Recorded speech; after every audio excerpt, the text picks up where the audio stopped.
इंदौर में हुए लाठीचार्ज पर बीडी शर्मा का भी बयान आया। उन्होंने कहा कि जो भी दोषी अधिकारी होंगे उन पर कार्रवाई की जाएगी, कोई नहीं बचेगा। उन्होंने कहा कि जिन कार्यकर्ताओं पर लाठीचार्ज हुआ है उनसे मेरी बातचीत भी हुई है और हम इस पूरे मामले में जानकारी लेने का प्रयास भी कर रहे हैं।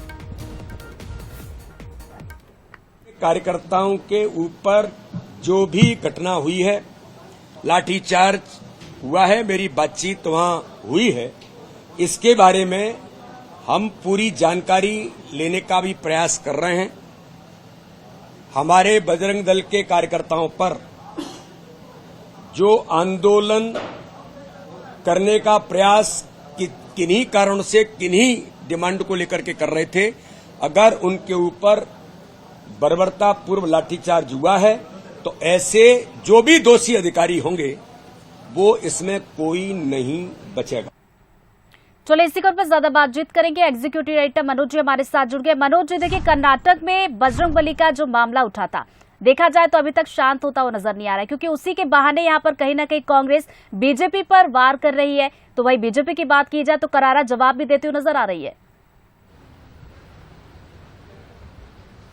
देखिए, राजनीति तो गरमाएगी। जाहिर है कि जैसा कर्नाटका का आपने जिक्र किया तो वहां पूरा घटनाक्रम जो था वो बजरंगबली से बजरंग दल तक जा पहुंचा था और फिर आपने देखा जगह जगह आंदोलन भी बजरंग दल ने किए और सपोर्ट में भारतीय जनता पार्टी खड़ी नजर आई। अब बजरंग दल पर ही लाठीचार्ज हो गया।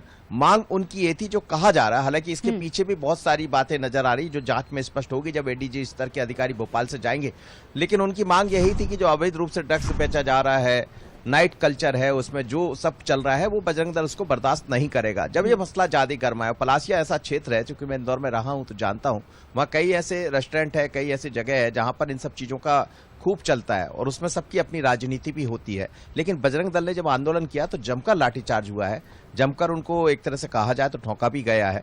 उसके बाद वहां संजय वैस जो थे वहां के टीआई प्रभारी टीआई, उनको हटा दिया गया।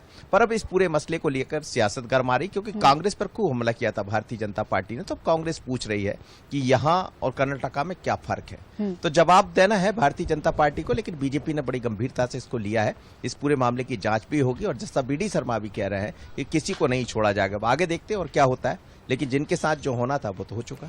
हाँ बिल्कुल मनोज जी, ये तो देखने वाली बात होगी, क्योंकि बीजेपी की तरफ से तो ये कहा जा रहा है कि इस पूरे मामले को संज्ञान में लिया गया है, जो दोषी होंगे उन पर कार्रवाई भी की जाएगी। हालांकि कांग्रेस की बात की जाए तो उसे एक मौका जरूर यहाँ पर मिल गया है बीजेपी को घेरने का। बहुत बहुत शुक्रिया मनोज जी आपका तमाम जानकारी के लिए।